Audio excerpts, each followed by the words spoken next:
So one of the things that you can do using VLC Media Player is access it with the help of command line as well.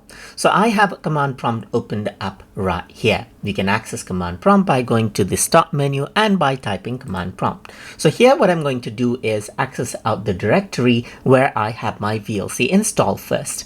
In my case, it is installed in my F drive. So I'm just going to type F : and press enter. Then I'm going to type in CD right here, just like this, and then type in the location. So it's F program files video LAN VLC right here, and then it goes to that directory right here.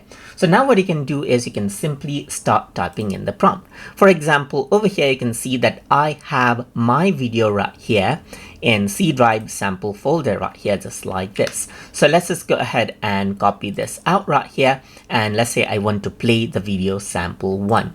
So now over here I'm going to go ahead and type in the word VLC right here, just like this, and inside of double inverted commas right here I'm going to go ahead and add in my location right here, just like this. So now what I'm going to do is simply type in the video name. So in my case it is sample.1. So I'm just going to go around and say sample1.mp4 right here, just like this. Once I do that, it actually opens up my video player right here, VLC, and you can see that this is what you have right here.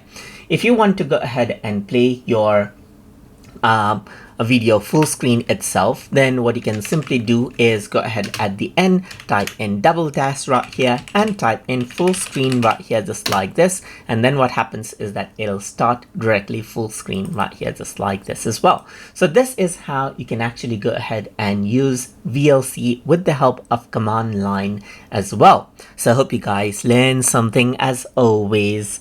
And as always, please like, comment, share, and subscribe.